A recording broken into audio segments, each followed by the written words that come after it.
నమస్తే తెలంగాణ ప్రజలందరికీ నేను మీ టీపీ జేఏసీ న్యూస్ మాడెం ప్రభాకర్. ఈరోజు తెలంగాణ రాష్ట్రంలో ఏదైతే ఉందో అక్రమంగా ఈ సంఘం ఆ సంఘాలు అంటూ అర్హత లేని వాళ్ళు ఎవరైతే ఏ సంఘమైనా కానీ రిజిస్ట్రేషన్లు చేసుకొని యూనియన్లుగా ఏర్పడి ఎంతోమంది అమాయకుల ప్రజల ప్రాణాలతోని వ్యాపారాలు చేస్తూ 20 రూపాయలు వచ్చే ఇంజక్షన్లని 100 రూపాయలకు అమ్ముతూ పేద ప్రజల్ని కూడా దారుణంగా దోసుకునే వ్యవస్థ ఏంటంటే మెడికల్ షాంపులు ఇచ్చిన మెడికల్ రిప్రజెంటేటివ్ షాంపిల్స్ ఇచ్చిన వీటికి కూడా షాంపిల్స్ని యూజ్ చేయవలసింది అయితే డబ్బులు కూడా వసూలు చేసుకుంటా అమాయక ప్రజల జీవితాలతోని కొన్ని వందలాది మంది ప్రజలు ప్రాణాలు తీసినటువంటి సంఘం ఏదైతే ఏంటంటే అది ఆర్ఎంపీలు అండ్ పిఎంపీలు. వాళ్ళకు ఇంజక్షన్ వేసే అర్హత లేకున్నా వాళ్ళ సంఘాలు ధర్నాలంటూ యూనిటీ అన్ని ప్రాణాలు చంపడానికి మేమే అన్నట్టు చేసిరు. వాస్తవానికి ఫస్ట్ ఎయిడ్ చేయాలి అంటే ఏదన్నా బ్లడ్ వస్తే క్లినిక్ చేసుకోవాలి తప్ప అతిగా యాంటీబయాటిక్లు వాడడాలు అతిగా ప్రాణాలు తీయడం అన్నది జరిగింది. కాబట్టి వాళ్ళ డిమాండ్లను కూడా ఖండించడానికి కూడా కొన్ని సంఘాలు ఉంటాయి. ఏదైనా తప్పు ఎప్పుడైనా తప్పే అవుతుంది. కాబట్టి ఇక్కడ కూడా ఇంకోటి కెమిస్ట్ డ్రగ్గిస్టులు అని మెడికల్ షాప్ నిర్వాహకులు కనీసం చదవని వాళ్ళు కూడా ఈరోజు కెమిస్ట్ డ్రగ్గిస్టులమని లైసెన్సులు ఇప్పిస్తామని అవన్నీ కూడా మా సంఘంలో జాయిన్ అయితేనే మీకు ప్రొటెక్ట్ ఉంటుందని వాళ్ళు డబ్బులు కలెక్ట్ చేసి వాళ్ళందరు అధికారులను పిలవడం, మేమే లైసెన్సులు ఇవ్వడం అని ఒక్కొక్క లైసెన్స్కి 20,000 దొబ్బడం, ఇయర్ కాగానే డబ్బులు వసూలు చేయడం, ఇట్లాంటి సంఘాలను చెక్కు పెట్టడానికే మనం చదువుకున్న వాడు యూనిటీగా ఉంటే పర్లేదు, చదువుకొని సన్యాసులు ఉన్నారు కాబట్టి ఖచ్చితంగా తిట్టవలసిన అవసరం ఉంటుంది. అక్రమంగా యూనియన్లుగా ఏర్పడి డబ్బులు వసూలు చేసి ఏది రాజకీయ నాయకులను కలుస్తాం, సీఎంలు కలుస్తాం, పిఎంలు కడతాం అంటే ఇక్కడ ఎవ్వరు లేడు, ఊరుకునే సమస్య లేదు. ఎందుకంటే అంత ఈజీగా డబ్బుతో ఏదైనా కొనగలుగుతాం అంటారు కానీ పైసలు పోయిన ప్రాణాలని కొనలేరు. ఎంతోమంది చంపిన చరిత్రలు మీకు చూపెట్టిన ప్రజలారా. ఈరోజు విద్యా వైద్యుల ఖచ్చితంగా అధికారుల కానుంచి అవినీతి వ్యాపారస్తులు నిలదీయడమే మా లక్ష్యం. ఎవరికైనా ఖబర్దార్ చెప్తున్నాం. అట్లాంటిదే ఇక్కడ చూడండి, ఖచ్చితంగా కన్ను కట్టినట్టు TDD slams product by RMPs and PMPs demand track down అంటే ఇక్కడ అర్హత లేని వాళ్ళను కూడా జూడో సంఘం అన్నది అర్హత లేని వైద్యుల యొక్క సంఘాలను రిమూవ్ చేస్తున్నట్టు ప్రకటన చేయబడడం జరిగింది హైదరాబాద్లో. ప్రజలారా, ఎందుకంటే అది ఇంగ్లీష్ కాబట్టి తెలుగులో ఇంగ్లీష్ వాళ్ళకి ఎక్కువ అర్థం కాబట్టి అచ్చమైన తెలుగులో చూడండి. అర్హత లేని వైద్యుల ధర్నాలు ఖండిస్తున్నాం. తెలంగాణ జూడో సంఘం 100% ఖండియాలే. అర్హత ఉన్నవాడే ఒక పీసీఐ సర్టిఫికేట్ దగ్గరికి వెళితే చిన్న స్టడీ సర్టిఫికేట్ లేకున్నా కానీ పక్కన పెడుతున్నారు. ఒక్కొక్క ఎంబీబీఎస్ చదవాలన్నా కానీ కొన్ని లక్షల ఖర్చు అవుతున్నది ఆరంభగలు. అదేవిధంగా ఒక ఫామ్ డి చదవాలన్నా కొన్ని లక్షల డిమాండ్లు ఉన్నాయి ఇన్స్టిట్యూట్లల్లో. కాబట్టి ఈరోజు నువ్వేం చదువుకోకుండా ఆర్ఎంపీ ప్రాక్టీస్ చేస్తామంటే మరి ఫామ్ డీలో లైఫ్ పోతలేదా? మీ యూనియన్లో మీరు ధర్నాలు చేయవలసిన అవసరం ఏంది? చేసుకోండి, పర్సనల్గా చేసుకున్న కాడికి చేసుకున్నారు కదా. మీరు యూనియన్లో ఏర్పడి చేస్తే ఏదో గవర్నమెంట్లో మీరు ఏందన్నట్టు ఇన్ని రోజులు కోటిలో మీకు ఇచ్చేది ఫస్ట్ ఎయిడ్ అది ఇస్తున్నారా అండి మీకు? ఇగో అదే మిమ్మల్ని ఖండిస్తున్నది. ధర్నాలు ఖండిస్తున్నాం. తెలంగాణ జూడో సంఘం ఇందిరా పార్క్ వద్ద అర్హత లేని వైద్యులు ఆర్ఎంపీలు చట్టబద్ధమైన గుర్తింపు కోరుతూ ధర్నా చేయడాన్ని తీవ్రంగా ఖండిస్తున్నామని తెలంగాణ జూనియర్ వైద్యుల సంఘం సోమవారం ఒక ప్రకటనలో పేర్కొంది.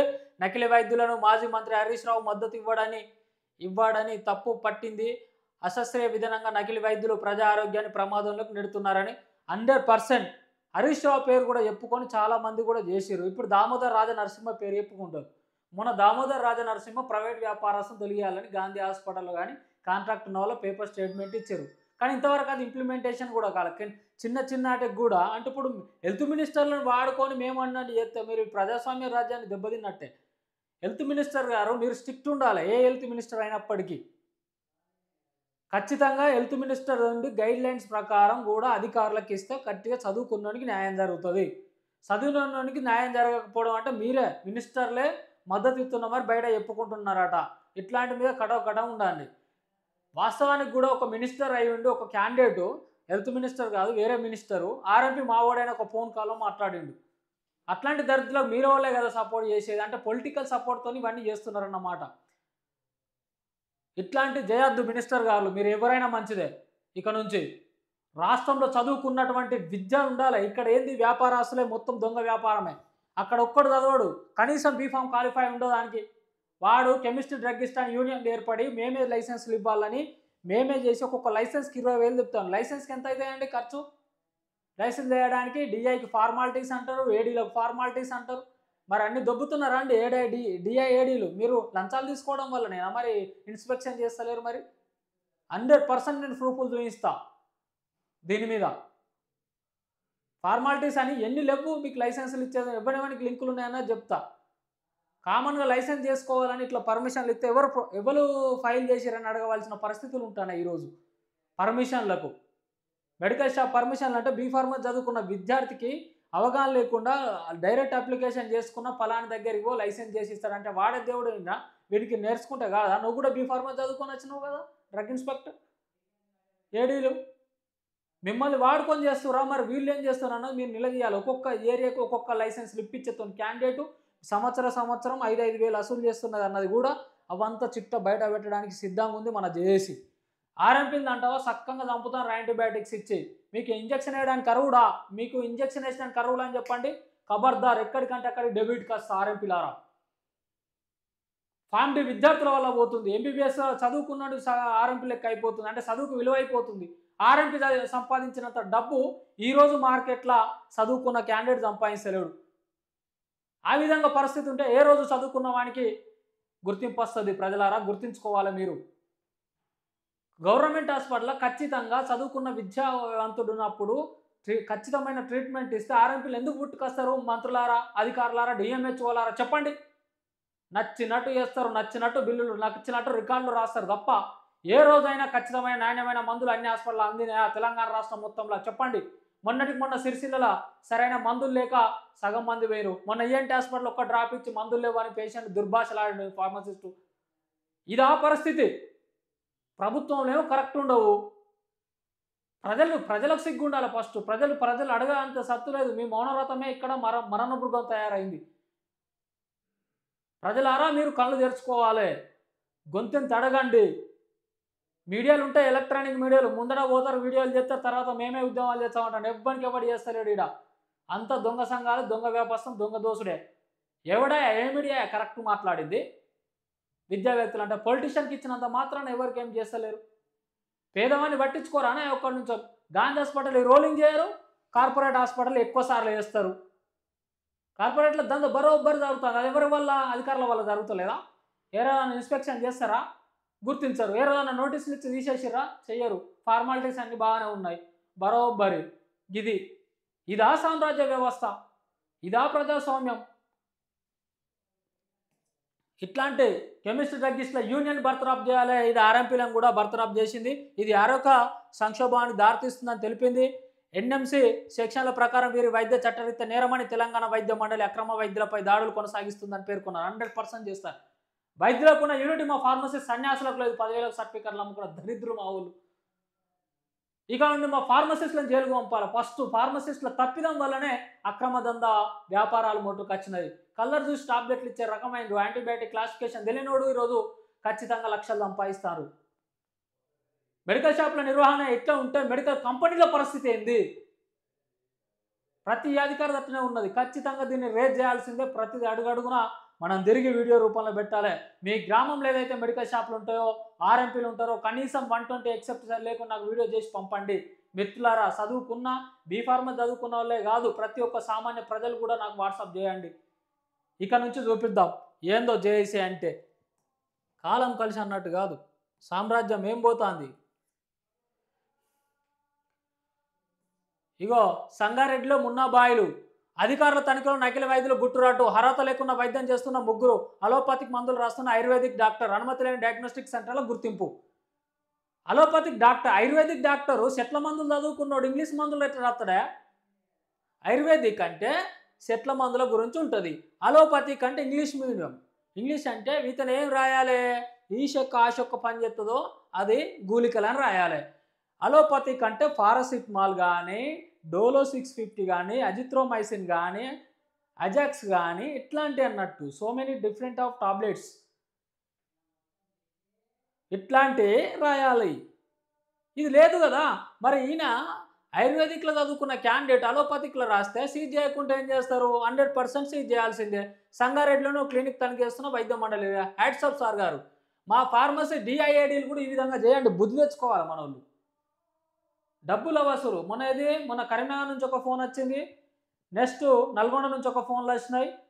ఇంతకుముందు ఇక్కడ కూడా ఖమ్మం నుంచి 4-5 ఫోన్లు వచ్చినాయి, నిజామాబాద్ నుంచి ఫోన్లు వచ్చినాయి. మిత్రులందరూ ఒకటే చెప్తున్నారు, తెలంగాణ రాష్ట్రం నలుమూలల నుంచి ఫోన్లు వచ్చినప్పటికీ కనీసము మెడికల్ షాప్ లెంత్ లేదు. మీరు ఎట్లా పర్మిషన్లు ఇచ్చారు డిఐలు ఏడీలు ఇన్స్పెక్షన్ పోయినప్పుడు? అంటే కనీసం మీరు ఎక్సెప్ట్ స్కేరే లేదు, ఇంకా మందుల లేరు. 3 months ఎక్స్పైర్ టాబ్లెట్ తీసేసేది ఉన్నదా? H1 డ్రగ్ రిజిస్టర్ మెయింటైన్ చేస్తుండా? కనీసం ఇన్స్పెక్షన్ పోయి నోటీసులు ఇచ్చిర్రా? కేసు ఫైల్ చేసిర్రా? ఎందుకోసం ప్రజల సొమ్ము జీవితాలుగా తీసుకుంటున్నారు? చేయకుంటే భయపడితే కెమిస్ట్ డ్రగ్గిస్ట్లో భయపడితే బర్తరఫ్ చేయండి, మీరు వెళ్ళిపోండి. అధికారులు అన్నం ఎవరైనా ఏం కాదు, ఫార్మసిస్టులారా దరిద్రులంతా మీరే, సర్టిఫికెట్లు అమ్ముకున్న సన్యాసులు ఈడ.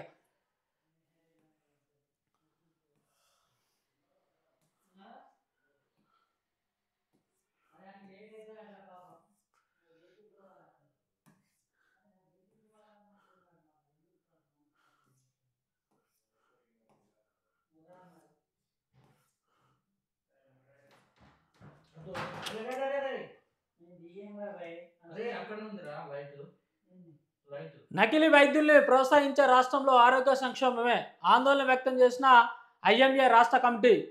నకిలీ వైద్యుల్ని ప్రోత్సహించే రాష్ట్రంలోని ఆరోగ్య సంక్షేమం అంటే ఇక్కడ ఆరోగ్య శాఖ మంత్రి గారు మీరు ఖచ్చితంగా డిఎంహెచ్ఓలు కానీ వీళ్ళందరూ సూపరింటెండెంట్లు కానీ దయతలిసి కలెక్టర్ గారు మీరు కూడా డిస్ట్రిక్ట్ మొత్తం మీ అండర్వేర్ ఉంటుంది కాబట్టి ఈ అధికారులు ఉన్నటువంటి స్పెషల్ ఆఫీసర్లని మీరు ఖచ్చితంగా చేయాల్సింది ఉంటుంది.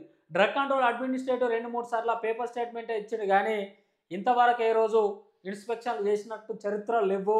ఎందుకంటే ఆ రోజు మేము జేఏసీ వెళ్ళినప్పుడు 2020లో ప్రతి మీనం దగ్గర పోయినప్పుడు మేడం గారు ఆ రోజు డీసీఏ ఉన్నప్పుడు నోటీసులు ఇచ్చి ఫార్మసీ కౌన్సిల్ నుంచి చాలామంది కూడా 382 మెడికల్ షాపులు ఆ రోజు ఆఫ్లైన్లో జరిగినాయి.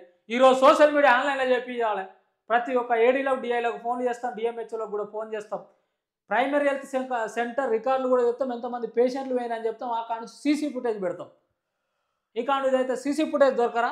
మీరు ఎన్ని లక్షలు చేస్తారు, మరి నెలకు చెక్కులు ఎంత పోతాయి, ఎంత మెడిసిన్ తప్పుదో పడుతుంది, ఎన్ని దొంగలు రాస్తారు, ఇవన్నీ చిట్ట బయట పెట్టడం మా లక్ష్యం. ఖబర్దార్, ఏ అధికారంతో పెట్టుకుంటాడో చూస్తాం. నకిలీ వైద్యులు ప్రోత్సహించిన రాష్ట్రంలో అక్షోభ సంక్షోభం, రాష్ట్రం ఆరోగ్య సంక్షోభమే. ఇగో Indian medical association Telangana state ఇగో ఇట్లా తయారు కావాలి. ఇగో ఇట్లా వీళ్ళు మంచి పని చేస్తున్నారు. మెడికల్ కౌన్సిలింగ్ వాళ్ళని ఒప్పుకోవాలి. ఇగో మన మిత్రుడు ఏదో మాట్లాడుతున్నాడు, ఒకసారి ఇందాం. సన్నిహితుడు అప్పటి నుంచే చాలా లీడర్షిప్ క్వాలిటీస్ చాలా ఉన్నాయి సార్కి. దాని తర్వాత హెచ్ఆర్డీ మెంబర్ గా ఇప్పుడు టీఎస్ఎంసీ మెంబర్ కౌన్సిల్ గా పనిచేస్తూ ఎన్నో డాక్టర్ సమస్యలు పరిష్కరించారు. సో ముందు సార్ సేవ అందుకోవడం. బండారాడ వ్యవస్థాపక అధ్యక్షుడు మెడికల్ కౌన్సిలింగ్లో నడుస్తున్నాయి.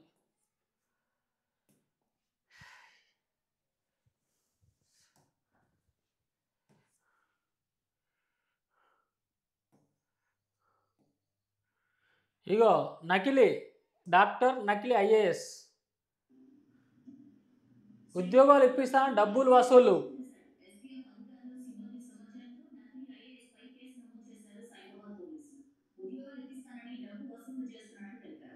నిరుద్యోగులకు ఫేక్ అపాయింట్మెంట్ ఇచ్చి డైరెక్ట్ గా సెక్రటేరియట్ అప్పిస్తున్నట్లు చెప్పారు. ఒక్కో ఉద్యోగానికి 20,000 నుంచి 1,00,000 వరకు వసూలు చేసినట్లు తెలిపారు. ఉమ్మడి మహబూబ్నగర్ జిల్లాకు చెందిన ఇద్దరి దగ్గర డబ్బులు వసూలు చేసినట్లు గుర్తించారు. అయితే నకిలీ ఐఏఎస్ కు సచివాలయంలో మరో రెగ్యులర్ ఉద్యోగులు సహకరిస్తున్నట్లు అనుమానం వ్యక్తం చేస్తున్నారు ఉన్నతాధికారులు.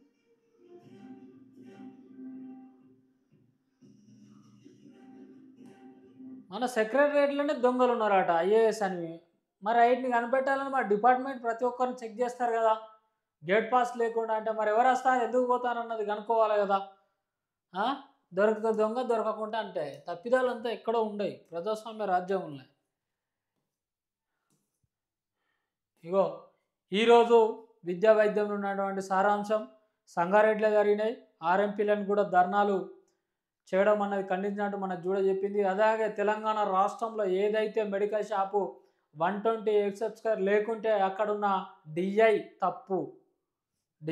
తప్పు, లెంత్ మినిమం 120 ఎక్సెప్ట్ స్కేర్ లేదంటే డిఐ తప్పిదం వల్లనే వ్యాపారస్తులు అండగా. దీనికి ఖచ్చితంగా డిఐ గారు సమాధానం చెప్పాలి, ఏడీ గారు సమాధానం చెప్పాలి. నోటీస్ వచ్చే వరకు కూడా ధర్నాలు చేయాల్సిందిగా కోరుకుంటున్నాను. ప్రతి ఒక్క ప్రజలారా మీరు కళ్ళు తెరుచుకోండి. దొంగల దొరలన్న దొరకబట్టవలసిన అవసరం ప్రజలకే ఉంది. కాబట్టి 100% సపోర్ట్ చేస్తారని కోరుకుంటూ నేను మీ టీపీజేఏసీ ప్రభాకర్.